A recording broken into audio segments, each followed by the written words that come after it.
Hello बच्चों, कैसे हो? Good morning all of you and welcome to the session. आज की क्लास बहुत इंपॉर्टेंट होने वाली है। एग्जाम नजदीक है, बच्चों की प्रॉब्लम है, बच्चों के चेहरे मुरझाए रहते हैं। सर, ग्रामर का क्या होगा? ग्रामर में नंबर कैसे आएंगे? टेंस भी कंप्लीट हो गए, पैसिव वॉइस भी कंप्लीट हो गए, लेकिन सर एक टॉपिक तो ऐसा है ना जो समझ में ही नहीं आता है। होता क्या है उसमें? टेंस याद होने के बावजूद भी हमारी वर्ब ठीक नहीं होती है, तो घबराने की जरूरत नहीं है, टेंशन पालने की जरूरत नहीं है। आज की जो क्लास हम ले रहे हैं, ये क्लास आपकी वो सारी प्रॉब्लम दूर कर देगी जो आपके दिमाग में चल रही है। आपका दिमाग ही चल रहा है कि टेंस आने के बावजूद भी हमारा सेंटेंस गलत हो जाता है। तो ऐसा क्या है? ऐसी कौन सी चीज है जिसको मैं दिमाग में रखनी पड़ेगी ना यार? तो वो कौन सी चीज है? वो कौन सा तरीका है? वो कौन सा एक मेजर रूल है इंग्लिश ग्रामर का जिसको दिमाग में रखने से ही आपका वर्ब 100% राइट होगा? और जो टॉपिक आज हम पढ़ने वाले हैं, वो टॉपिक आपकी वो सारी प्रॉब्लम्स को दूर कर देगा जो आप सोच रहे हैं। और इसके बाद there will be no problem of English grammar on the part of verbial। तो वर्बियल का जो पार्ट है, एक मेजर पार्ट होता है इंग्लिश ग्रामर का, क्योंकि इसके बिना तो कुछ भी नहीं होता है ना। और उसी टेंस से रिलेटेड और उसी ग्रामर से रिलेटेड एक टॉपिक है जिसका नाम है सब्जेक्ट वर्ब कनकॉर्ड। जी हां, सब्जेक्ट वर्ब कनकॉर्ड, नाम से ही डिफाइन है ये टॉपिक। अब इस टॉपिक जो नाम से ही डिफाइन होता है, इसमें करना क्या है? Subject verb concord. आज इस टॉपिक को हम कंप्लीट करेंगे। ये टॉपिक बहुत सिंपल है, नाम से बच्चों को डरा देता है। सर, इस टॉपिक में क्या करने वाले? लेकिन आज की इस क्लास में ये टॉपिक बहुत ही सरल होने वाला है, बहुत ही सिंपल हो जाने वाला है। फिर टेंस हो चाहे सब्जेक्ट वर्ब कनकॉर्ड हो, क्योंकि इसके अंदर मेन चीज ये जुड़ी हुई है। सब्जेक्ट भी है, वर्ब भी है और फिर कनकॉर्ड है यार। अब सबसे बड़ी दिक्कत होती है कि पहली बात तो हमको समझ में ही नहीं आता है ना कि इस टॉपिक में होगा क्या। नाम जब सामने आता है कि सब्जेक्ट वर्ब कनकॉर्ड, तो फिर हम सोचते हैं यार कनकॉर्ड क्या है, सब्जेक्ट वर्ब कनकॉर्ड क्या है।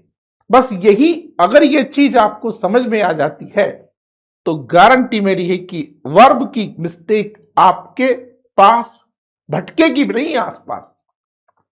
क्योंकि वर्ब के जो पार्ट होते हैं ना, वो टेंस होते हैं, पैसिव्स होते हैं, सब्जेक्ट वर्ब कनकॉर्ड होते हैं, कंडीशनल्स होते हैं और सब्जेक्ट वर्ब कनकॉर्ड होता है। और एक और होता है इंपॉर्टेंट पार्ट, उसका नाम है कॉजेटिव वर्ब।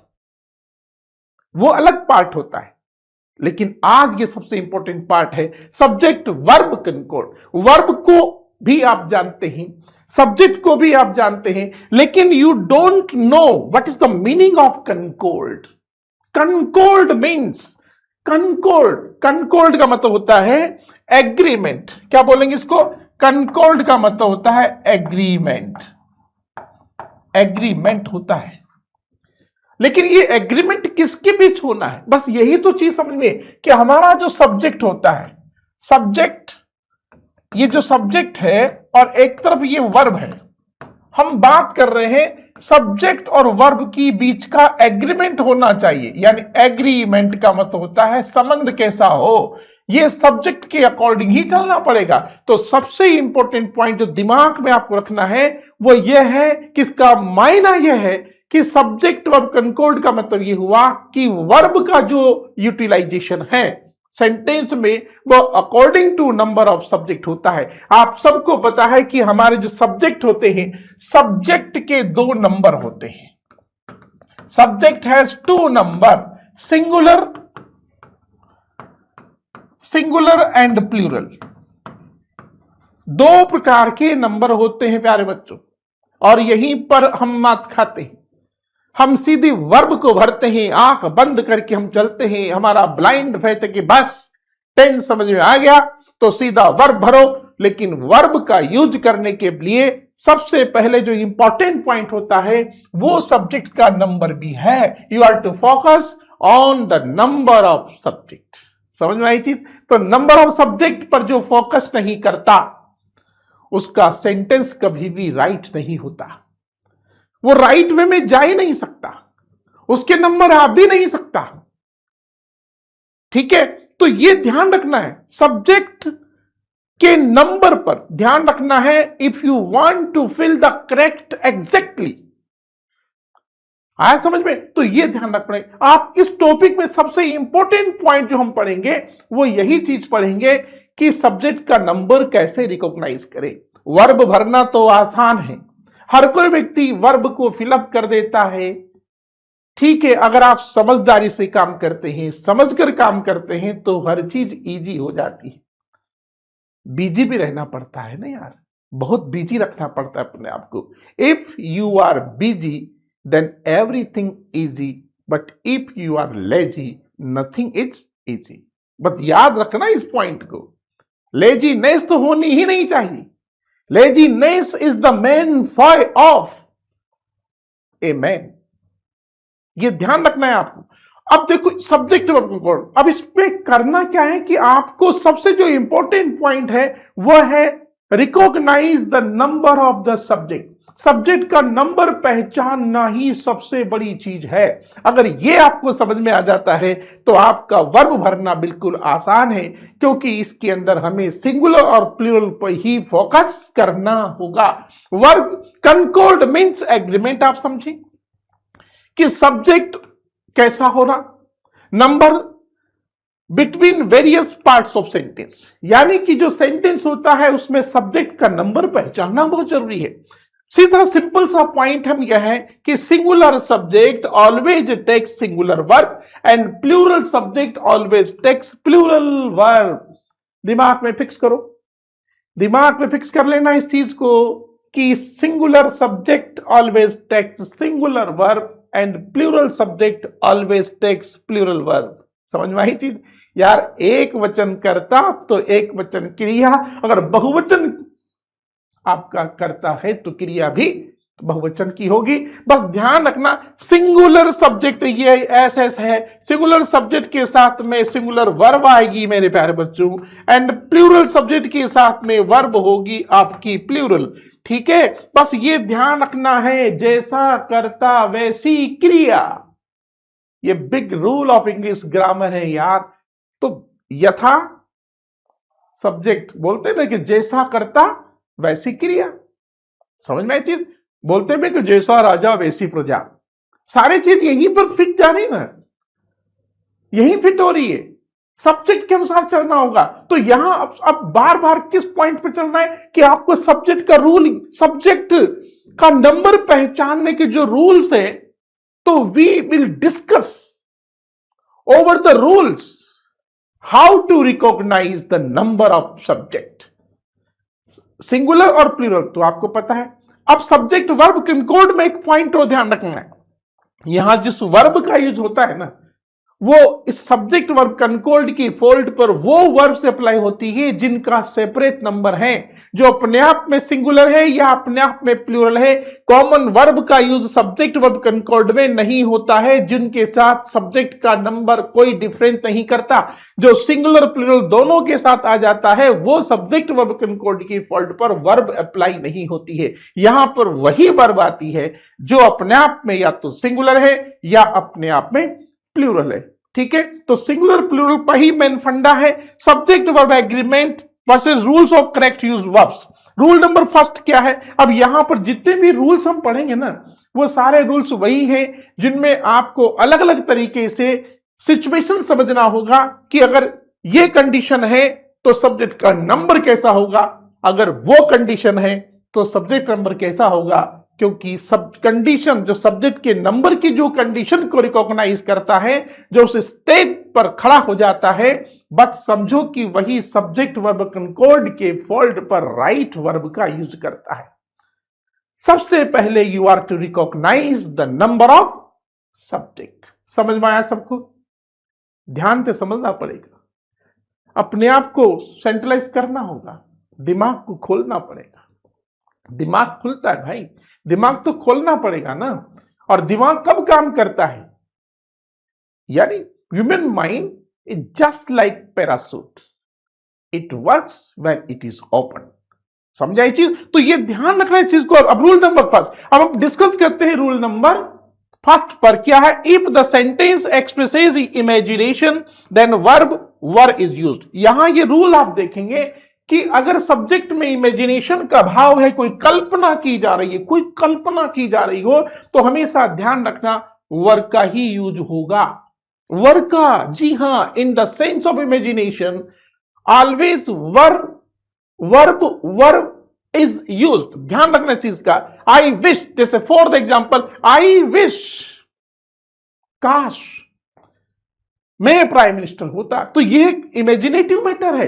तो इफ आई वर, तो यहां पर आई के साथ वर का यूज हुआ है। आप वाज का यूज नहीं कर सकते मेरे बच्चे, क्योंकि वाज इमेजिनेशन शो नहीं करता, एक सिंपल पास्ट टेंस को डिनोट करता है। That is why in the sense of imagination if the sentence starts with I wish, if only, काश मैं प्रधानमंत्री होता, ये इमेजिनेटिव कंडीशन है।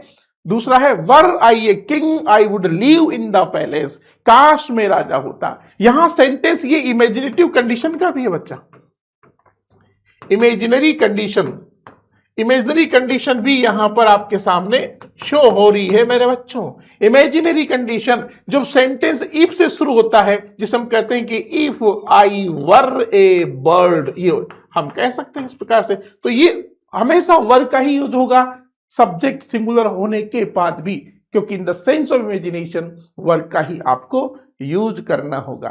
ठीक है, बिल्कुल फिक्स है, ये भी फिक्स रूल है कि in the sense of imagination verb का यूज होता है और सेकंड सेंटेंस में वुड प्लस वर्ब की फर्स्ट फॉर्म आती है।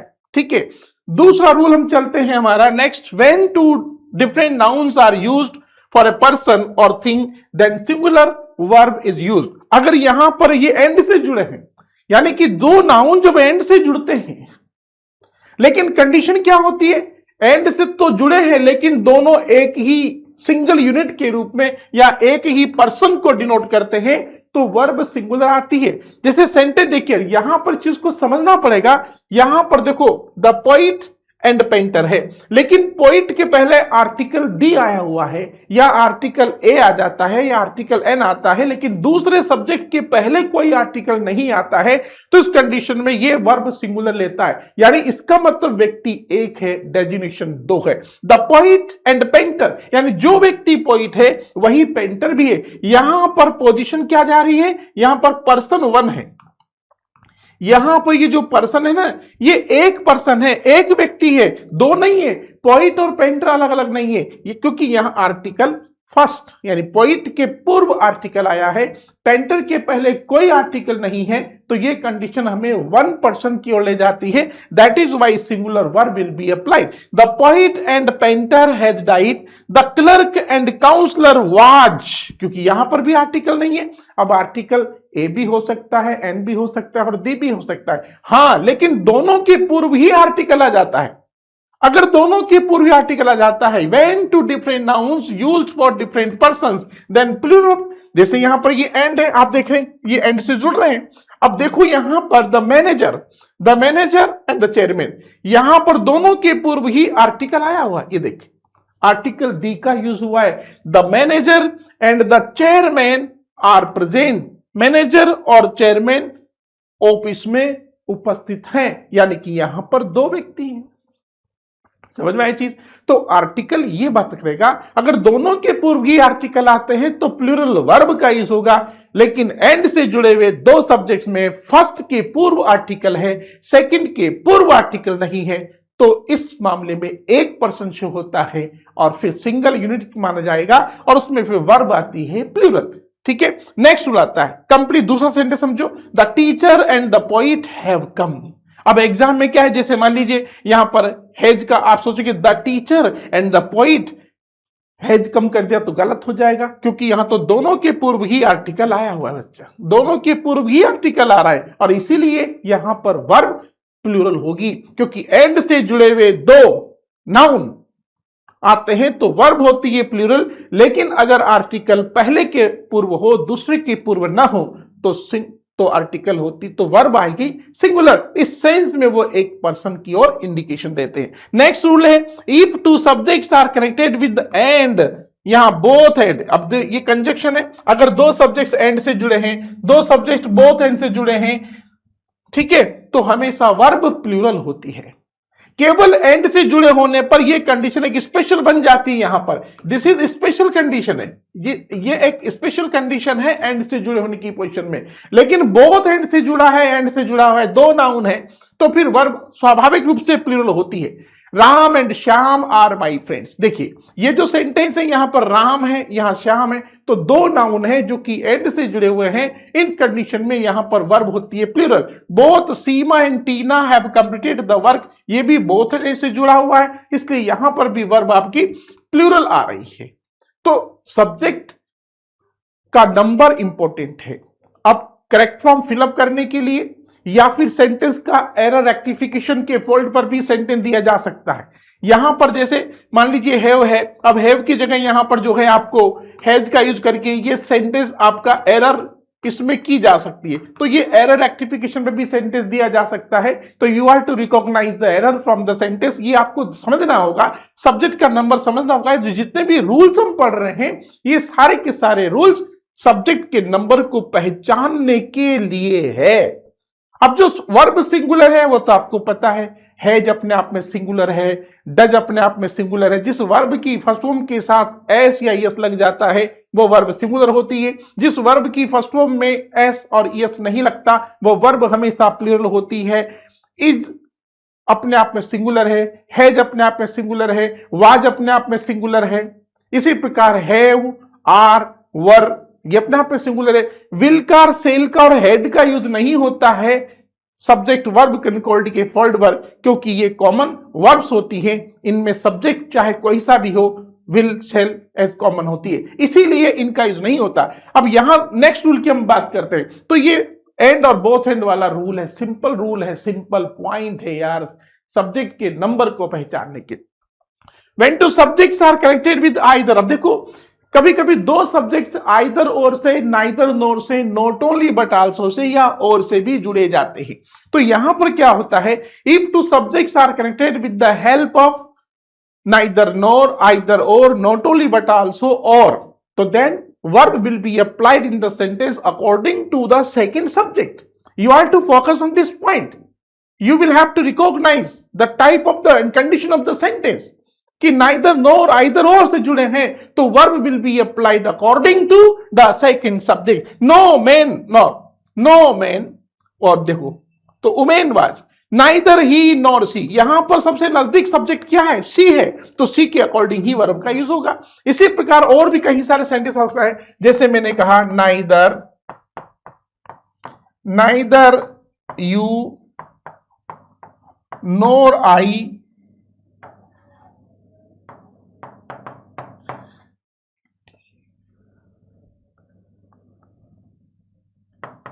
in this case। देखो तो यहां पर देखो, यहां नाइदर है, यहां नॉर है, लेकिन सबसे नजदीक सब्जेक्ट कौन है, सबसे नजदीक का सब्जेक्ट आपका आई है। क्या है, ये आई है। अब आई जैसे यहां पर आ रहा है, तो आई जैसे यहां पर आ रहा है तो फिर क्या करेंगे आप, तो जैसे आई आ गया यहां पर, तो यहां पर आपको इस एम के अनुसार ही यूज का वर्ब फिल करनी पड़ेगी। आप आर का यूज नहीं कर सकते यहां पर। नाइदर यू नॉर आई, सबसे नजदीक का जो सब्जेक्ट है आई, उसके आई के अनुसार ही आपको वर्ब का यूज करना पड़ेगा। तो ये कंडीशन भी आपको समझनी है। If the subject is collective, अब सबसे इंपॉर्टेंट चीज आ रही है, इस पर ध्यान दिया जाना चाहिए। बच्चों को पता होना चाहिए कि अगर सब्जेक्ट कलेक्टिव नाउन है जो ग्रुप में रहते हैं, ऐसे नाउन जो ग्रुप में चलते हैं उनके साथ वर्ब सिंगुलर आती है, यह ध्यान रखना। जो कलेक्टिव नाउन है आपके, कलेक्टिव नाउन, अब पार्ट्स ऑफ स्पीच जब आपने छोटी क्लासेस में पढ़े होंगे तो आपको पता होगा कि कलेक्टिव नाउन किसको कहते हैं। तो ये जो कलेक्टिव नाउन है, समूहवाचक संज्ञा जो ग्रुप में रहती है, उनके साथ वर्ब होती है सिंगुलर। जैसे सेंटेंस वहां एग्जाम में आ जाए आपके पास, जैसे जैसे my family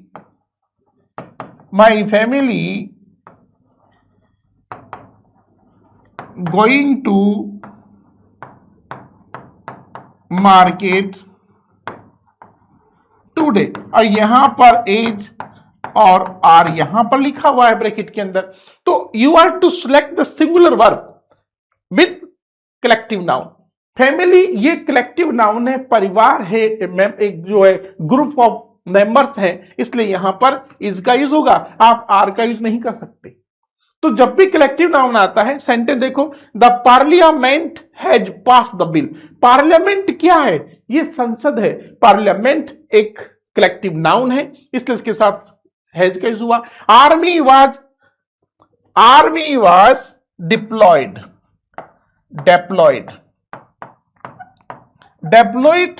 at the border, यानी कि आर्मी सीमा पे लगा दी गई है। तो आर्मी अपने आप में कलेक्टिव नाउन है, इसलिए यहां पर वर्ब वाज का यूज हुआ। तो जब भी कलेक्टिव नाउन आता है, जैसे एक ग्रुप ऑफ बॉयज, जैसे कोई भी सेंटेंस और भी आ जाए आपके, जैसे सेंटेंस आया था एक एग्जाम में आया हुआ सेंटेंस है, जैसे ये सेंटेंस है जो एग्जाम में आया है, जैसे यहां आ जाए ए सिंपल सा, जैसे ए band of robbers were arrested yesterday. Correct the sentence. क्या गलती होगी सेंटेंस में? क्या गलती कर दी हमने? एक बैंड ऑफ रॉबर्स, डाकुओं का एक दल, यानी डाकुओं की एक टोली, was arrested, not were arrested. तो was will be correct, not were, because अगर आप रोबर्स के अनुसार जाएंगे, इस रोबर्स में ध्यान देंगे, तो आप वर की ओर भागेंगे। लेकिन आपको वर की तरफ नहीं जाना है, आपको you are not to focus on robbers. Robbers तो है, यस लगा हुआ है। बहुत से बच्चे सोचते हैं कि यहां ये रोबर्स प्लूरल है, इसलिए वर प्लूरलाइट होगी, लेकिन हम क्या कह रहे हैं? ए बैंड ऑफ रोबर्स है, डाकुओं का दल। A band of robbers, a bunch of grapes, a bunch of keys, A group of boys, A group of girls, A fleet of ships, A fluke of birds, ये heard of animals, जो भी है आपको group को समझना होगा। अब तो कलेक्टिव नाउन के साथ हमेशा वर्ब सिंगुलर आती है। ठीक है, next, if any plural noun denotes any quantity. अब यहां एक नेक्स्ट रूल की ओर हम बढ़ते हैं। अगर कोई भी प्लूरल नाउन किसी डेफिनेट क्वांटिटी को डिनोट करे, किसी भी डेफिनेट अमाउंट को, यूनिट को, डिस्टेंस को, वेट को, या हाइट या वेट को बताता है, या लेंथ को भी शो कर रहा है, कोई भी प्लूरल नाउन, तो singular verb will be applied it. For example 5 kilograms etch, ये देखो ये 5 किलोग्राम्स है, हमको लग रहा है कि ये प्लूरल है, लेकिन ये एक सिंगल एक डेफिनेट वेट है, इसलिए यहां पर सिंगुलर वर्ब इज का प्रयोग हुआ, वो आर नहीं आ सकता। तो जब भी कोई डेफिनेट अमाउंट हो, डेफिनेट हाइट हो, लेंथ हो, ठीक है, और डिस्टेंस हो, तब भी सिंगुलर वर्ब का ही यूज होगा। जैसे 6 miles is not a long distance, 6 मील लंबी दूरी नहीं है। हम देख रहे हैं 6 माइल्स।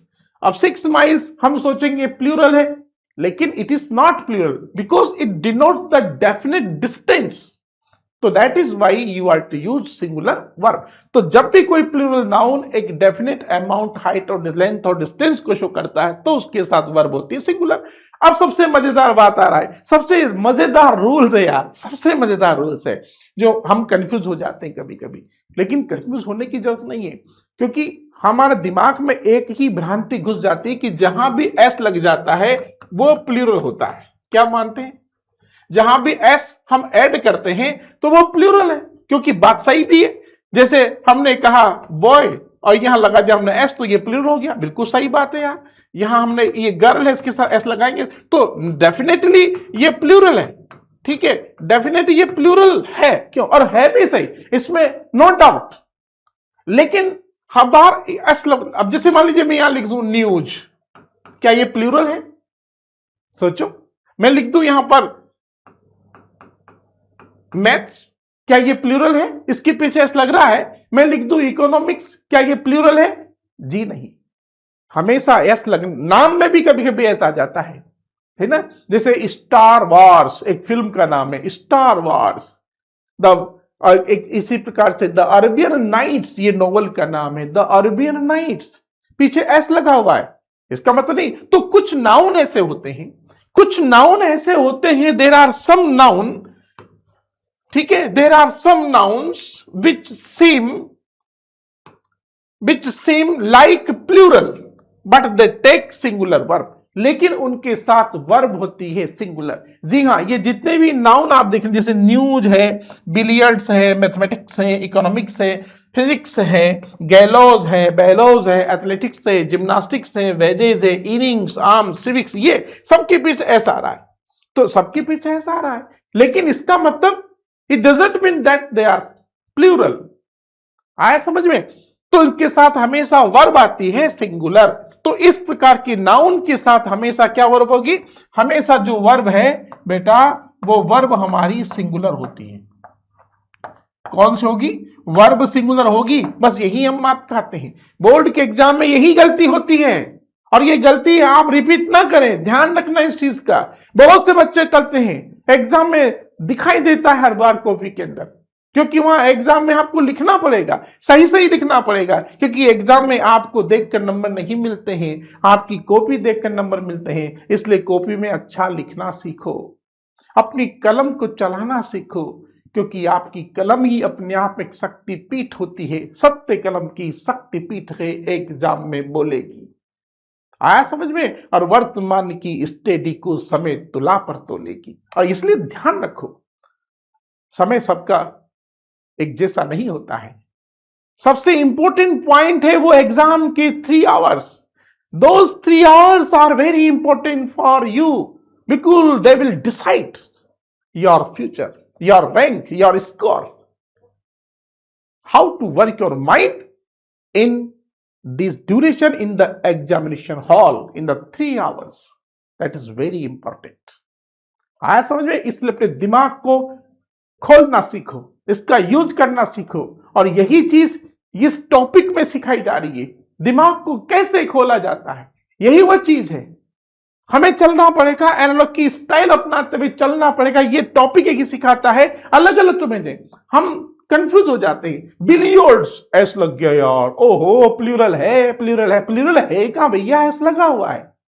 आगे समझ में? इसलिए इनके साथ वर्ब, जैसे billiards is a game. Billiards क्या है? एक खेल का नाम है। क्रिकेट की जो पारी होती है, इनिंग्स होती है।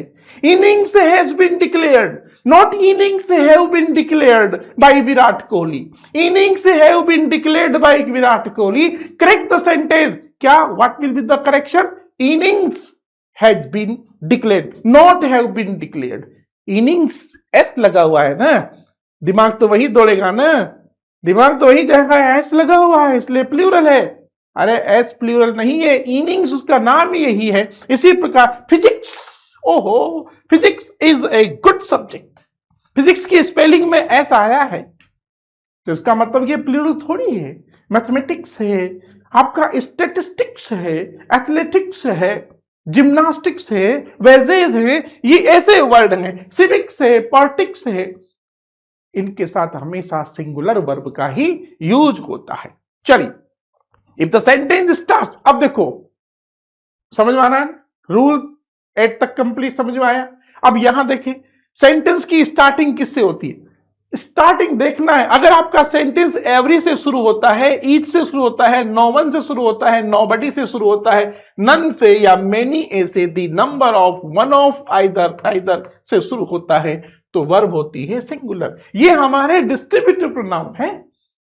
इनसे अगर सेंटेंस स्टार्ट होता है तो ये सिंगुलर की ओर आपको ले जाते हैं। तो ध्यान रखना, ज्यादा दिमाग नहीं। अगर इनमें से किसी से सेंटेंस शुरू हो रहा है तो वहां पर आपका होगा सिंगुलर वर्ब। अब जैसे each boy and girl has, अब देखो आप यहां हैज पर फोकस करेंगे, लेकिन आपका दिमाग क्या दौड़ेगा? अगर यहां पर हैज की जगह हैव कर दिया जाए एग्जाम में, तब भी आपका दिमाग सोचेगा यार एक रूल आया था, सर ने कहा था कि जब दो नाउन एंड से जुड़ते हैं तो वर्ब प्लूरल होगी, है ना। दिमाग वापस ले जाओ पीछे, तो दिमाग वहीं जाके टकराएगा। ये हमारा दिमाग भ्रांतियों में फंस जाता है, यार ये समझता तो कुछ नहीं है क्योंकि हम इसको समझाते नहीं है। आप वही पुराने रूल की तरफ भाग जाएंगे कि सर ने कहा था कि जब दो नाउन को एंड से जोड़ा जाता है तो वर्ब प्लूरल होती है, और यहां पर दो नाउन बॉय और गर्ल एंड से जुड़ रहा है, बस खत्म बात। हम तो सिर्फ स्ट्रिक्ट हो जाते हैं। लैंग्वेज में स्ट्रिक्ट एक जगह स्थिर नहीं होना है। Your mind should be dynamic, your mind should be dynamic. यहां से वहां भागते रहना चाहिए, चंचल चलायमान होना चाहिए, दिमाग घूमते रहना चाहिए। सर ने क्या कहा था, वह रूल वहां था, उसमें भी क्या कहा था। एंड से जुड़ी हुई कंडीशन में तो अलग अलग चीजें हैं, लेकिन उस कंडीशन यहां क्या है। लेकिन यहां हम क्या कर रहे हैं, यहां तो हम कह रहे हैं कि सेंटेंस की स्टार्टिंग और इनमें से किसी से हो। यहां ईच आ रहा है ना, बस आपको तो ईच पे ध्यान देना है, बिल्कुल ईच पर ध्यान देना है। ईच पर, ईच एवरी नाइदर से शुरुआत होती है सेंटेंस की, तो सिंगुलर वर्ब होगी मेरे बच्चों, तो यहां पर हैज राइट होगा। वन ऑफ आ गया, ओहो ये वन ऑफ आ गया, सर ने कहा था वन ऑफ आ गया, बस मजा आ गया, इज गिल्टी, बस खत्म। अब बॉयज पर क्यों भाग रहे हो, बॉयज पर क्यों भाग रहे हो। आप क्यों सोच रहे हो कि बॉयज भी क्या आया है, बॉयज तो आया है, लेकिन हमने क्या कहा था, सेंटेंस की स्टार्टिंग किससे करनी है, वन ऑफ से करनी है भाई। तो वन ऑफ आ गया ना मेरे बच्चों, वन ऑफ आ गया, वन ऑफ आ गया तो सिंगुलर वर्ब का यूज होगा। बॉयज पर ध्यान नहीं देना है, बॉयज तो बॉयज होते हैं, ऐसे सब पर ध्यान देते फिरेंगे तो हो गया काम। हमें सिर्फ मेन चीज पर ध्यान देना चाहिए। कैसे देना चाहिए, आचार्य द्रोण ने अर्जुन से कहा कि चिड़िया की आंख भेदनी है। सारे पांडवों से कहा गया था कि चिड़िया की आंख का भेदन करना है, और फिर सबसे पूछा तो सबका जवाब अलग अलग आया। लेकिन अर्जुन से जब पूछा तो बोले द्रोणाचार्य, अर्जुन बताओ तुम्हें क्या दिखाई दे रहा है। तो अर्जुन ने क्या कहा था मालूम है, अर्जुन ने कहा गुरुदेव मुझे सिर्फ चिड़िया की आंख दिखाई दे रही है। क्यों दिख रही है, क्योंकि गुरु ने चिड़िया की आंख का भेदन करने के लिए ही कहा था, चिड़िया को मारने के लिए नहीं कहा गया था, चिड़िया की आंख का भेद करने के लिए कहा गया था। तो जो लक्ष्य तुम्हारे सामने है, you have to focus on your goal, और जब तक लक्ष्य तक नहीं पहुंचे हमें रुकना भी नहीं चाहिए। लक्ष्य तक पहुंचे बिना पथ में पथिक विश्राम कैसा, धनुष से जो बाण छूटता है कब मग में ठहरता है, देखते ही देखते वो लक्ष्य का भेद करता है। लक्ष्य प्रेरित बाण हो तुम फिर ठहरने का काम कैसा, लक्ष्य तक पहुंचे बिना पथ में पथिक विश्राम कैसा। तो ये लक्ष्य आपको डिसाइड करना है, और ये लक्ष्य डिसाइड करना सिखाता है ये टॉपिक जिसको हम पढ़ रहे हैं, जिसका नाम है सब्जेक्ट वर्ब कंकॉर्ड।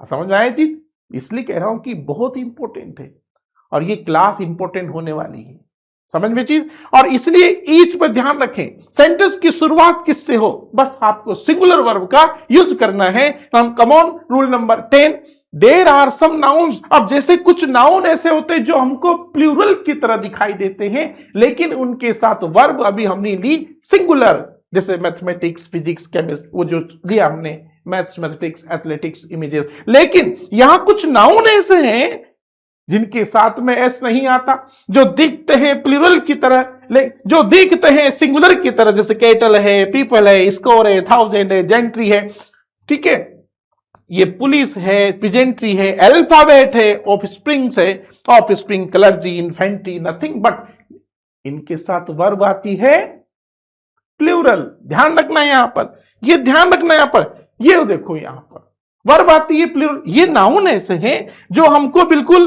कैसे लग रहे हैं, जैसे ये सिंगुलर हो। कैसे लगेंगे बेटा, जैसे सिंगुलर हो, क्योंकि इसके पीछे एस नहीं है ना, तो हमें ऐसा लगेगा जैसे सिंगुलर है। लेकिन such kind of noun always take plural verb.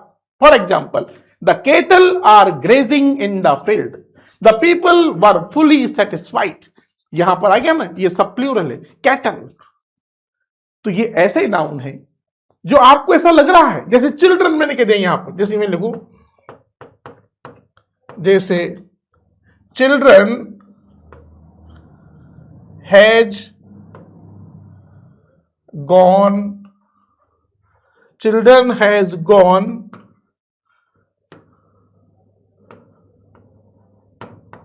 out of the room। अब देखो, अब यहां आपको सेंटेंस लिख दिया मैंने, children have gone, has gone, तो लेकिन यहां क्या गलती कर दी हमने, तो क्योंकि चिल्ड्रन अपने आप में प्लूरल है, इसलिए यहां पर जो करेक्ट वर्ब होगी वो हैव राइट है, हैज गलत है। बस ये ध्यान रखना है आपको, यानी सब्जेक्ट सिंगुलर है तो वर्ब भी प्लूरल है, सब्जेक्ट सिंगुलर है तो वर्ब भी सिंगुलर है। बस इसी पर आपको ध्यान देना है, ज्यादा दिमाग इधर उधर चलाना नहीं है, ठीक है। नेक्स्ट रूल देखिए, if the sentence start with, अब सेंटेंस की स्टार्टिंग में मैनी आता हो, बोथ हो, some, several, few, a few, the few, ये कुछ ऐसे डिटरमिनर्स हैं जो सेंटेंस की शुरुआत में आ जाते हैं। वेरियस है, ऑल है, नंबर है, ये इनमें से किसी से भी अगर कोई सब्जेक्ट आपका शुरू होता है, सब्जेक्ट के रूप में इनमें से कोई आता है in the starting of the sentence, तो वहां आपको इनके साथ प्लूरल वर्ब का यूज करना है। जैसे many boys have failed in physics, many, ये मेनी आ गया है, तो मेनी बॉयज अगर मेनी है तो इनके बाद आने वाला ये जितने भी डिटरमिनर्स हैं, मेनी है, बोथ है, फ्यू है, फ्यू है, जो भी है, इनके पीछे आने वाला नाउन भी हमेशा प्लूरल ही होगा। तो जब नाउन प्लूरल है तो वर्ब भी प्लूरल ही होगी, ये आपको समझ लेना है। इसी प्रकार से a number of girls are coming here, बहुत सारी लड़कियां यहां आ रही है, ठीक है, ये आपको ध्यान रखना है। मेनी के साथ, फ्यू के साथ, ये अगर कोई सा भी सेंटेंस हो, जैसे some boys are coming here, ठीक है, there are some boys in the class, ठीक है। इसी प्रकार से आपका बोथ आ सकता है, several books are laying on the table, कोई सा भी सेंटेंस हम लिख सकते हैं यहां पर, जैसे कि लिख दिया हमने several books laying on the table, तो यहां पर क्या आएगा, आर, यानी प्लूरल वर्ब का प्रश्न आएगा, प्लूरल वर्ब आ जाती कभी कभी, और कभी कभी सेंटेंस में ब्लेंडिंग सेंटेंस भी आते, मैं आपको बताऊंगा आगे। आप देखो रूल, अब देखो नेक्स्ट रूल आता है, बड़ा मजेदार रूल है। कुछ नाउन्स जोड़े में चलते हैं, कुछ नाउन ऐसे हैं जो जोड़े में चलते हैं, जो पेयर में होते हैं, पेयर्स में, लाइक जैसे सीजर्स है, पेंट है, ट्राउजर्स है, आपका बाइनाकुलर्स है, टोंग्स है, स्पेक्टेकल्स है, shorts, breaches, shoes, glasses, Google, ये सब क्या है, सॉक्स, ये पेयर में है, जोड़े में चलते हैं ये, ठीक है। तो इनके साथ क्या होता है, वर्ब हमेशा प्लूरल आएगी। कैसी वर्ब आएगी, प्लूरल। जैसे यहां है माई शूज आर न्यू, मेरे शूज नए हैं, ठीक है। The seizures are blunt, कैंचियां Bhoti है। अब देखने में तो क्या होता है, जैसे मान लीजिए कैंची है, ये कैंची है, अब देखो ये कैंची होगी बेटा, ये अब कैंची है, अब इसमें दो पार्ट है, ये पैर में है, ये कैसा नाउन है, जो पैर में चल रहा है। इसी प्रकार टोंग्स है आपका, शूज है, जोड़े चलते हैं। तो इनके साथ क्या है कि हमेशा वर्ब कैसी आएगी, प्लूरल, ध्यान रखना इस चीज का, प्लूरल वर्ब आती है इनके साथ, प्लूरल वर्ब। पहले इनके साथ भी सिंगुलर वर्ब का ही यूज होता था, लेकिन अब क्या है, लेटेस्ट ग्रामर के रूल के मुताबिक इनका रूल अब चेंज कर दिया गया है। अब इनके साथ में वर्ब भी प्लूरल आती है, लेकिन इनके साथ वर्ब सिंगुलर भी आती है। लेकिन सिंगुलर आने के लिए हमारे जो स्पेसिस्ट लोग हैं उन्होंने एक कंडीशन यहां पुट कर दी, अगर इन जितने भी नाउन है, जैसे मान लीजिए सीजर्स है, जैसे हमने कहा सीजर्स, ये सीजर्स वर्ड है, ठीक है।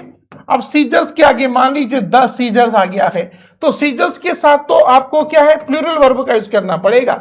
लेकिन अगर यहां माई शूज आर, जैसे यहां है माई शूज आर, जैसे मैंने कहा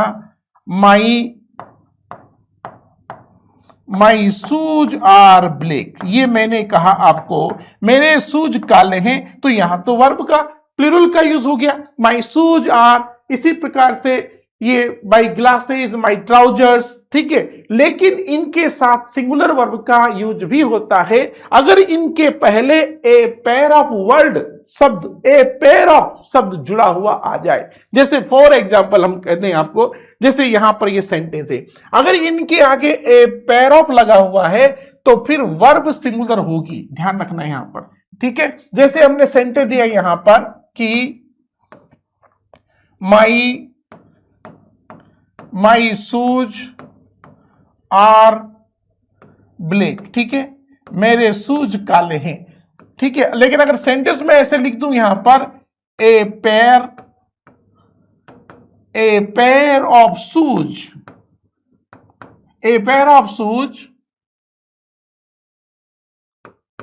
इज ब्लैक, ठीक है, ए pair of shoes is black, तो यहां पर वर्ब सिंगुलर होगी, शूज के आगे ए पेयर ऑफ जुड़ चुका है, तो जब तक ए पेयर ऑफ इनके आगे नहीं जुड़ेगा ये वर्ब सिंगुलर नहीं होगी। जैसे a pair of scissors is laying on the table, a pair of shoes is black, ठीक है, तो ये पेयर, इसी प्रकार a pair of socks, a pair of gloves, a pair of pant, trousers, leggings, जो भी हैं, जो भी पेयर में चलते हैं वो सारे के सारे आगे ए पेयर ऑफ सब जुड़ेगा तब सिंगुलर वर्ब लेंगे, बाकी अदरवाइज सबके साथ हमेशा प्लूरल वर्ब का ही यूज आजकल होने लगा है। व्हेन, नेक्स्ट होता है when adjective is used as noun, जब कोई भी एडजेक्टिव होता है जिनको नाउन के रूप में यूज होता है। अब किसी भी एडजेक्टिव को नाउन के रूप में यूज करते तो क्या करना पड़ेगा बच्चों, उसके पहले आपको आर्टिकल दी का यूज करना पड़ेगा। जैसे मान लीजिए हमने कहा यहां पर यंग, यंग का मतलब होता है एक जवान व्यक्ति, लेकिन अगर यहां पर आर्टिकल दी लगा देते तो दी यंग, ये बहुत सारे हो गए, तो ये इस समय यहां पर नाउन के रूप में हो चुका है, इसलिए ये प्लूरल हो गया, ये एडजेक्टिव यहां पर क्या हो गया, प्लूरल हो गया। इस प्रकार आने पर जैसे ये पुअर है, अब पुअर का के दी लग गया तो the poor are not happy, the rich, rich का प्लूरल रिचेस कभी नहीं होता, ध्यान रखना, रिचेस का यहां सेंटेंस में कभी कभी ऐसे भी आ जाते हैं, ये देखो, ये the riches are always happy. अब यहां इसमें करेक्शन करना पड़ेगा आपको, यहां पर ये कहेंगे कि फाइंड आउट द करेक्शन, कैसे ढूंढेंगे करेक्शन, इस प्रकार से ये होता है, यहां लिखे देंगे इनकरेक्ट, बिल्कुल बोर्ड के एग्जाम में जो आते हैं ठीक उसी पैटर्न में आपको समझा रहा हूं। अब करेक्ट क्या है, अब you have to find out the error from the sentence the riches. अब देखो यहां क्या है, द रिचेज आर ऑलवेज, अब ये तो एडजेक्टिव से जुड़ी हुई चीज होगी, जरूरी नहीं कि यहां पर ये तो ठीक है, लेकिन गलती कहां करती बेटा, रिच है, रिच का प्लूरल कभी भी रिचेज नहीं होता, इसलिए आपको क्या करना पड़ेगा, यहां पर सिर्फ रिच, ये रिचेज होगा इनकरेक्ट, और यहां पर लिखना होगा रिच, यानी कि रिचेज की जगह रिच होगा, ये करेक्ट होगा, क्योंकि किसी भी एडजेक्टिव को प्लूरल करने के लिए उसके पहले आर्टिकल दी का यूज करना पड़ेगा, तभी आपको समझ में आएगा। यही तो है मेन चीज, यही तो फंडा है, और इसीलिए तो कनकॉर्ड के फेयर में आदमी जब फंस जाता है ना तो एग्रीमेंट बिगड़ जाता है, और जब एग्रीमेंट बिगड़ जाता है तो फिर सारा सिस्टम ही खत्म हो जाता है। इसलिए एग्रीमेंट करते समय सब्जेक्ट और वर्ब के बीच बहुत सावधान रहना है, you should be alert. The old are respected, the young in this family were clear, तो द यंग अपने आप में प्लूरल हो गया है, तो जब भी किसी एडजेक्टिव के आगे आर्टिकल दी का यूज होता है तो वहां पर, अब सबसे एक मजेदार इंपॉर्टेंट रूल है जिसके तहत हमेशा इससे रिलेटेड हमेशा कोई न कोई क्वेश्चन जो है आता ही है एग्जाम में, ध्यान रखना, इस रूल से रिलेटेड कोई भी क्वेश्चन आता है हमेशा।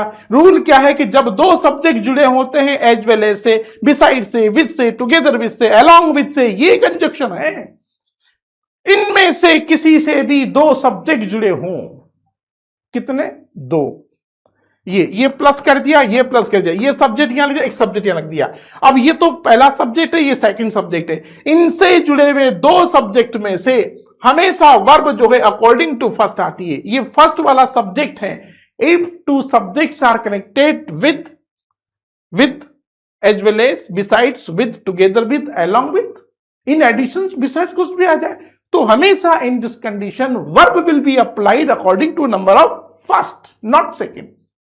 जैसे for example, you as well as I are going to school, अब आप बहुत से बच्चे यहां पर एम का यूज करेंगे, आई के साथ, जी नहीं, क्योंकि यहां बीच में एज वेल एज आया हुआ है, तो जब एज वेल एज से दो सब्जेक्ट करेक्ट होंगे तो अकॉर्डिंग टू फर्स्ट सब्जेक्ट हमें वर्ब अप्लाई करनी है।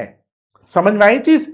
ये ध्यान रखना इसमें, नहीं तो फिर आप फंस जाएंगे, क्योंकि यही इसीलिए गलती होती है। अलोंग विद आ गया तब भी आपको वर्ब सेकंड अनुसार, Seema along with her sisters, lives यहां पर आ गया है। लीव्स अपने आप में सिंगुलर है क्योंकि सीमा सिंगुलर है। तो ये एक स्पेशल रूल है, इसका स्पेशल रूल है, ये आपको समझना होगा। यहां पर समझ में आई चीज? आगे बढ़ो। यहां पर दो नाउन आ गया। If two nouns are connected with and, ये एंड से जुड़ जाते हैं कभी कभी। अब एंड से जुड़ जाते हैं, लेकिन जुड़ते हैं, लेकिन अगर वो एक विचार को, एक पर्सन को और एक चीज को अगर व्यक्त करते हैं तो वर्ब सिंगुलर होती है। Bread and butter is, bread and butter is his breakfast. Bread and butter यानी कि एक चीज है, एक सिंगल यूनिट के रूप में आ रहा है, ये सिंगल है। ये जैसे time and tide waits for none, समय और ज्वार किसी का इंतजार नहीं करते। आइस एंड करी, ठीक है, आइस एंड करी। अब देखो एक सेंटेंस और हम बताते हैं, जैसे यहां पर एक एग्जांपल लो, समझो। ये एक सेंटेंस हो, जैसे dal comma dal baati and churma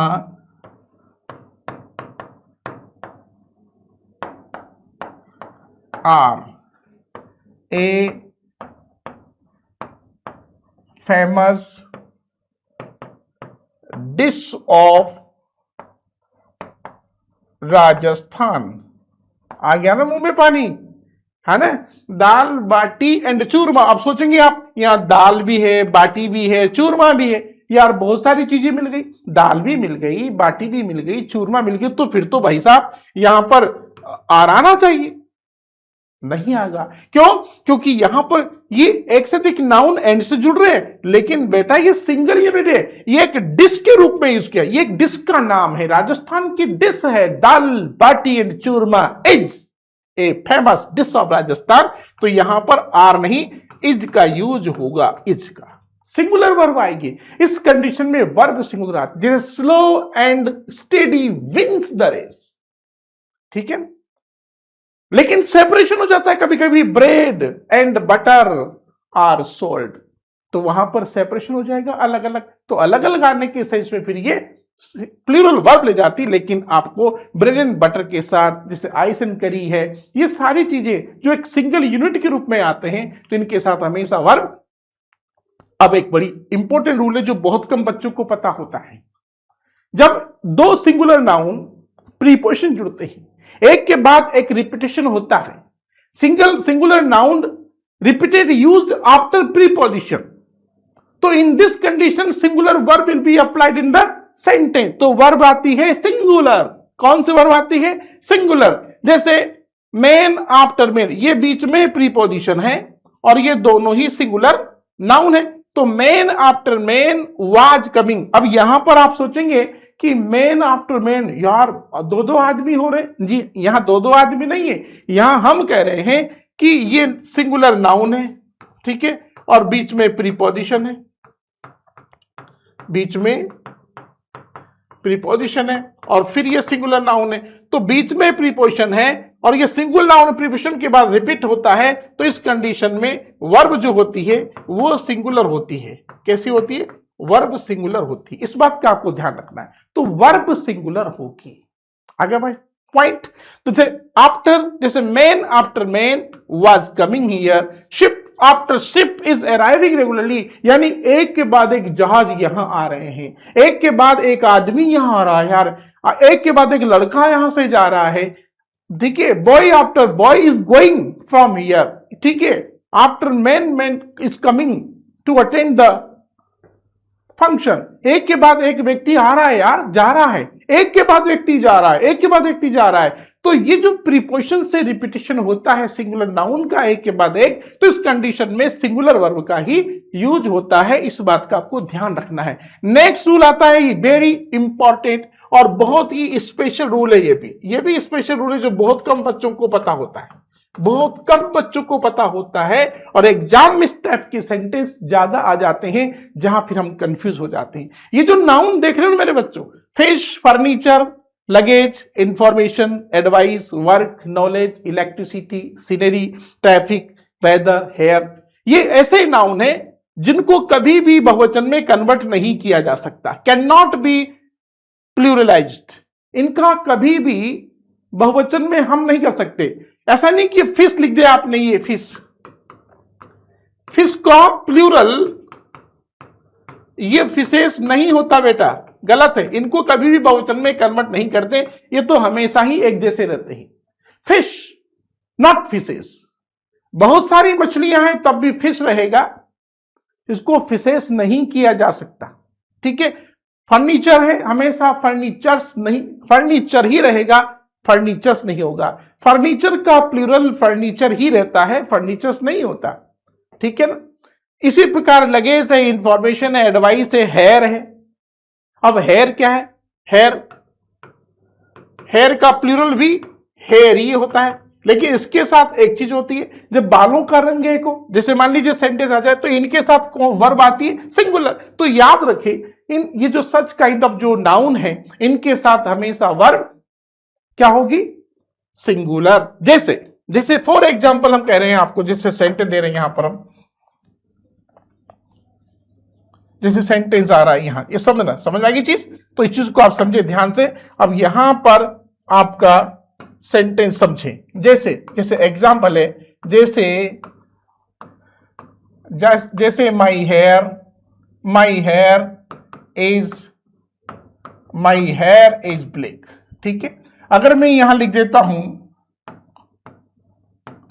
my hair are black, ये सेंटेंस देखो, माई हेयर अपने आप में अनकाउंटेबल है, इनको हम गिन नहीं सकते, तो इनके साथ आने वाली वर्ब हमेशा सिंगुलर होती है, तो हमारा ये सेंटेंस यहां गलत होगा, क्योंकि जो आर है यहां पर गलत है। यहां आर कब होगा? जब इनके साथ कोई एस लगा हुआ है, जब ये काउंटेबल हो जाए। ये जो नाउन है, ये नाउन, इनमें से बहुत से नाउन ऐसे, हेयर की कंडीशन समझना कि एग्जाम में आ जाता है। अगर माई हेयर लिखा है तो वो अनकाउंटेबल है, लेकिन माई हेयर्स लिखा हुआ है तो वो काउंटेबल की कैटेगरी होती है। लेकिन अगर ये तो सेंटेंस इसमें गलत, ये सेंटेंस राइट है, लेकिन सेंटेंस में ऐसे लिख दूं कि सम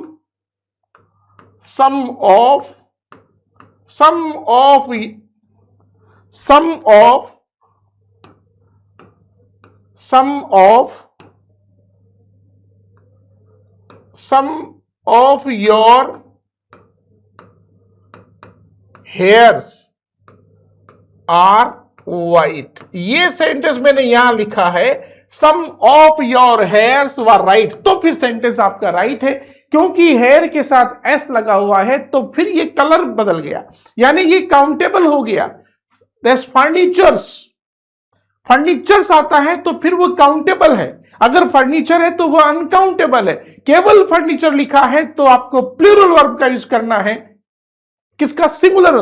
केवल फर्नीचर लिखा हुआ है तो सिंगुलर वर्ब का यूज करना है, लेकिन फर्नीचर्स लिखा हुआ है तो आपको वर्ब प्लूरल लानी है, फिर वो फर्नीचर्स काउंटेबल हो जाएगा।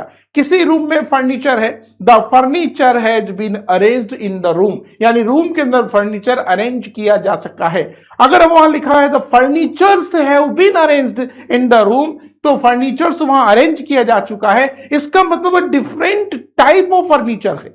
फर्नीचर्स का मतलब क्या है? Different type of furnitures. Hair का मतलब क्या है?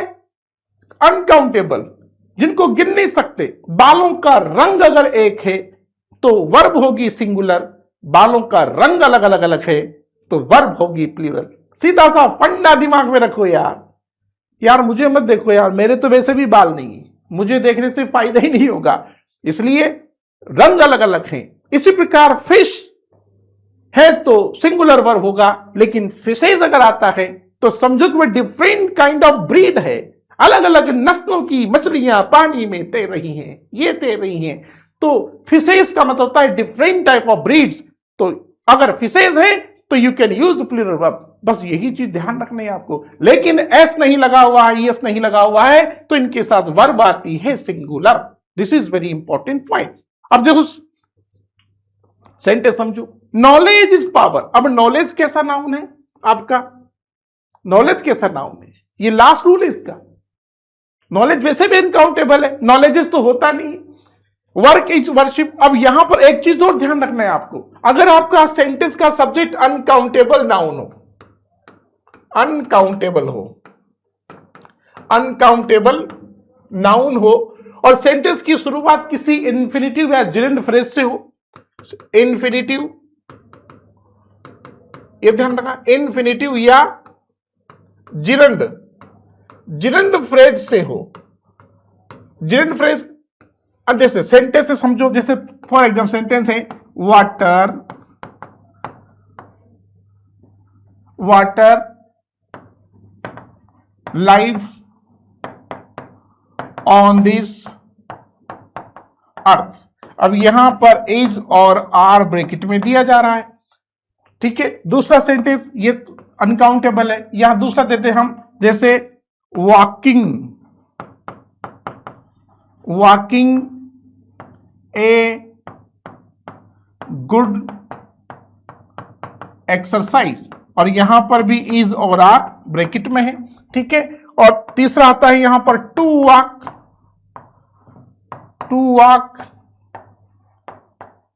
ए गुड एक्सरसाइज, ये हो गया। तो देखो यहां पर भी इज आएगा, यहां पर भी इज आएगा, यहां पर भी जाएगा, सिंगुलर वर्ब का यूज होगा। काउंटेबल अनकाउंटेबल नाउन के पहले भी सिंगुलर वर्ब का ही यूज होता है। और आपका जो वॉकिंग है जिरेंड फ्रेज है, जिसके पीछे वर्ब की फर्स्ट फॉर्म के पीछे आईएनजी हो तो उसको जिरेंड फॉर्म बोलते हैं, और जो टू प्लस वर्ब की फर्स्ट फॉर्म उसको इन्फिनिटिव फॉर्म बोलते हैं। तो इन्फिनिटी और जिरेंड फ्रेज को सब्जेक्ट के रूप में अगर यूज किया जा रहा हो तो उसके साथ भी वर्ब हमेशा सिंगुलर ही आती है मेरे बच्चों। ये समझना आपको, ये एक नया रूल है जो आपको समझना है। टू प्लस वर्ब की फर्स्ट फॉर्म इन्फिनिटिव होता है, फर्स्ट फॉर्म प्लस आईएनजी ये जिरेंड होता है, first form plus ING participle भी होता है लेकिन वो एडजेक्टिव के रूप में यूज होता है। अगर समझ में, तो ये आपका इन्फिनिटिव फ्रेज को भी आपको याद रखना है, ये भी आ जाता है एग्जाम में कभी कभी। तो अनकाउंटेबल नाउन के साथ भी वर्ब हमेशा सिंगुलर आती है। अगर सब्जेक्ट कोई अनकाउंटेबल नाउन है तो उसके साथ भी वर्ब सिंगुलर होगी। अगर आपका सेंटेंस का सब्जेक्ट कोई इन्फिनिटिव या जिरेंड फ्रेज है तो फिर उसके साथ भी वर्ब सिंगुलर होती है। तो ये यहां पर ये रूल्स पूरे होते हैं आपके सब्जेक्ट वर्ब कनकॉर्ड के। इन रूल्स को ध्यान में रख करके आप सही सही करेक्ट फॉर्म यूज कर सकते हैं, सेंटेंस में एरर को फाइंड आउट कर सकते हैं, क्योंकि एक या दो सेंटेंस एरर रेक्टिफिकेशन के सब्जेक्ट वर्ब कनकॉर्ड से रिलेटेड भी होते हैं। अब यहां पर ये क्वेश्चन देखो, ये क्वेश्चन एग्जाम में आया हुआ है 2004 के अंदर, ये एग्जाम में आए हुए सेंटेंस है ब्रेड एंड बटर। अब देखो यहां कौन सी वर्ब होगी, तो ये जो सेंटेंस है एग्जाम में आया हुआ है, बस आपको ऑप्शन में सेलेक्ट करना है ब्रेड एंड बटर। ये एंड से जुड़े हुए दो नाउन हैं जो कि सिंगल यूनिट के रूप में अपने आप को पेश करते हैं, इसलिए इनके साथ वर्ब आएगी सिंगुलर। तो यहां वर्ब क्या गया, यानी तो इसके साथ जो वर्ब आ रही है यहां पर हमेशा जो वर्ब का यूज होगा यहां पर क्या होगा, देखो bread and butter is my favourite breakfast. तो यहां पर क्या होगा, आंसर होगा ए, ठीक है। सिंगुलर वर्ब का ही आपको यूज करना है। द पोइट, देखो यहां पर इन्होंने आंसर गलत किया हुआ है तो यहां पर ए होगा आंसर, ठीक है। नेक्स्ट बढ़ो आगे, द पोइट एंड सिंगर। देखो यहां पर सिंगर और पोइट में देखो ऐसे सेंटेंस है, यहां सिंगर के पहले आर्टिकल दी नहीं है, पोइट के पहले आर्टिकल दी है, इसलिए यहां पर भी वर्ब क्या होगी, singular. The poet and singer क्या है, क्या हो गया, इज डेड, मर गए, सिंगुलर वर्ब आएगी क्योंकि यहां आर्टिकल नहीं है। तो आपको यह समझना होगा एग्जाम में कि एंड से जुड़े हुए दो नाउन में पहले नाउन के पूर्व आर्टिकल दी हो या आर्टिकल ए हो या एन हो, लेकिन दूसरे के पूर्व कुछ भी नहीं हो तो फिर समझो कि वो एक पर्सन है। यहां पर जो व्यक्ति पोइट है वो सिंगर भी है, यानी कि पर्सन वन है, उसके पास क्वालिटी दो है, ठीक है। इसके बाद नो न्यूज, नो से शुरू हो रहा है तो यहां पर आपका आंसर ए राइट है, इज वहां पर आएगा। Next, neither Ramesh nor is Prince. देखो यहां पर दो सब्जेक्ट नाइदर से और नॉर से जुड़े हुए हैं, किससे जुड़े हुए हैं, हाँ इनसे जुड़े हुए हैं। तो आपको यह समझना है कि यहां क्या लाना है आपको, ठीक है। सिंगुलर वर्ब आएगी क्या इसके अनुसार, सेकंड के अनुसार, मैंने पहले भी कहा नाइदर नोर आइदर और, नॉट ओनली बट आल्सो से, जब दो सब्जेक्ट जुड़ते हैं तो verb will be applied according to second. तो सेकंड क्या है? प्लूरल है, इसलिए यहां पर क्या आएगा? हैव हर्ट, ये थर्ड फॉर्म है, ये V3 है, इसलिए यहां पर हैव का यूज हुआ है। बहुत से बच्चे वर्ब का यूज लेने का प्रयास करेंगे, आर का यूज करेंगे तो गलत हो जाएगा। यानी करेक्ट फॉर्म फिलअप करते समय दिमाग को ओपन करना पड़ेगा, जो मैं पहले कह चुका हूं, ठीक है। इसके बाद में चलो fill in the blank with the suitable verb. देखो इतनी फिट है, ये एक डेफिनेट फिट, ऊंचाई करा तो सिंगुलर वर्ब आएगी, यहां पर क्या आएगा? बी इज, वहां पर इज का यूज होगा, इस बात का ध्यान रखना। नेक्स्ट है मैडम एज वेल एज। देखो एज वेल एज दो से जुड़े, एज वेल एज से, टुगेदर विद से, बिसाइड से, अलोंग विद से जुड़ता है तो वर्ब आती है अकॉर्डिंग टू फर्स्ट। तो यहां क्या है? मैडम सिंगुलर है तो यहां पर बी होगा, तो आपका आंसर क्या हो जाएगा? इसमें आपको सिंगुलर वर्ब का यूज करना है, कम्स, ठीक है। Next point, there are. अब जब सेंटेंस का फॉर्मल सब्जेक्ट होता है देयर, तो बाद में जो नाउन होता है ना उसके अनुसार ही वर्ब आती है। तो देयर आर 60 स्टूडेंट, तो क्या हो जाएगा? यहां पर आर आ जाएगा, यहां पर सिंपल है। नेक्स्ट है slow and steady wins the race. Slow and steady wins the race, ये भी एक सिंगल यूनिट है, तो यहां पर इसमें क्या आएगा? Wins the race. विन का यूज नहीं होगा, विन, ये विन तो हमारी प्लूरल है क्योंकि इसमें एस नहीं लगा हुआ है, उसमें एस लगा हुआ है, इसलिए ये सिंगुलर है, इसलिए यहीं पर यहां पर राइट होगी। तो सब्जेक्ट का नंबर आपको रिकॉग्नाइज करना है, यही एक इंपॉर्टेंट पॉइंट है, सबसे इंपॉर्टेंट चीज है सब्जेक्ट वर्ब कंकॉर्ड के फॉल्ट पर। Next question, the jury. अब जूरी क्या है? जूरी क्या है? मजेदार क्वेश्चन है ना, बताओ जूरी क्या है? कोई बता सकता है? जरा ध्यान दो, जूरी क्या है? जूरी एक जजेस का ग्रुप होता है। जूरी क्या है? इज द ग्रुप ऑफ जजेस, ये जो न्यायाधीश होते हैं उनका ग्रुप होता है बेटा। तो जूरी, अब यहां तो जूरी डिवाइडेड है, जब कोई भी कलेक्टिव नाउन जब अपने प्लूरल स्तर पर चलता है तो वहां वर्ब प्लूरल होती है। अब आप सोचेंगे जूरी तो यार कलेक्टिव हो गया, इसलिए यहां तो वाज का यूज होगा, नहीं होगा, क्योंकि जूरी डिवाइडेड है, यानी कि जो न्यायाधीशों का जो ग्रुप है उसमें से जो अलग अलग न्यायाधीश हैं, जो जजेज हैं, वह डिवाइडेड हो चुके हैं उस पॉइंट पर, इसलिए यहां आएगा verb. The jury were divided, the parliament were divided. अगर पार्लियामेंट, जूरी अगर वन वर्डिक्ट है और सारे के सारे मेंबर्स कलेक्टिवली एक जगह पर फिक्स हैं तो फिर सिंगुलर वर्ब आती है। लेकिन इस रेफरेंस में आपको यह भी पॉइंट समझना होगा जो एग्जाम में आ जाता है। नेक्स्ट है आई एम अफ्रेड ऑफ, ये अलग प्रकार का क्वेश्चन हो गया भाई। प्रीपोजिशन के बाद आने वाली वर्ब हमेशा जेरेंड होती है, इस बात को आप ध्यान रखें, इसलिए सिंपल सा रूल यहां पर है, यानी कि प्रीपोजिशन अगर आता है आपके सेंटेंस में, प्रीपोजिशन, ठीक है, तो प्रीपोजिशन के बाद जो वर्ब होती है उसके पीछे आईएनजी जुड़ता है, ये भी बहुत आ जाता है एग्जाम में। तो I am afraid of making mistakes, मैं गलती करने से डरता हूं, ठीक है। नेक्स्ट क्वेश्चन है फॉर चिल्ड्रन, ये तो यार वैसे ही प्लूरल है, यहां तो वर्ब वैसे ही प्लूरल आपको आ जाएगी। For children were playing in the playground, requisite है यहां, तो सी का आंसर है। पर मैथमेटिक्स एस लगा हुआ है, आ गया ना वही रूल, तो mathematics is my favourite subject, तो क्या आएगा इसका आंसर? सिंगुलर इज आएगा, आर नहीं आएगा। गलत मत करना एस को देख करके कि मैथमेटिक्स के पीछे एस लगा हुआ है तो फिर ये प्लूरल है, आ गया समझ में? हर कोई चमकती भी चीज सोना नहीं होती, ध्यान रखना इस चीज का। हाँ, यहां एस लगा हुआ है तो सभी एस लगी चीजें प्लूरल नहीं होती है ना, भ्रांति में मत रहना, भ्रांति में मत समझना, क्योंकि हर कोई काली रस्सी काला सांप नहीं होती भाई, इसलिए कहते हैं कि वो हर चमकती हुई चीज सोना नहीं होती। ए ग्लिटरिंग थिंग, एवरी हर glittering things is not gold. तो यहां पर एस लगा हुआ है, इसका मतलब कि doesn't mean that it is plural, it is singular, यहां फोकस करना होगा। नेक्स्ट सेंटेंस है आपका ब्लैक शूज, आ गया ना, ब्लैक शूज आ गया, ब्लैक शूज आर क्या है?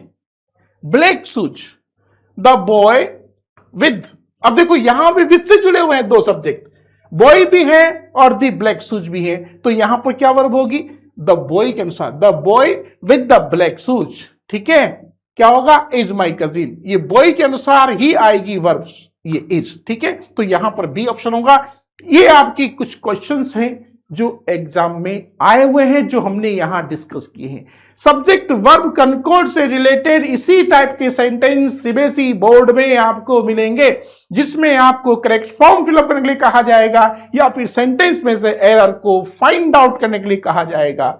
अब आप उस क्लास को अटेंड करने के बाद आप 100% करेक्शन सेंटेंस में से ढूंढ सकते हो और करेक्ट फॉर्म फिलअप कर सकते हो। समझ में आए वर्ब? तो वीडियो को लाइक कर दो और कमेंट करना भी न भूलें। ठीक है बच्चों, इसी के साथ हमारी ये क्लास यहां एंड होती है, एक अच्छे शुभकामनाओं के साथ।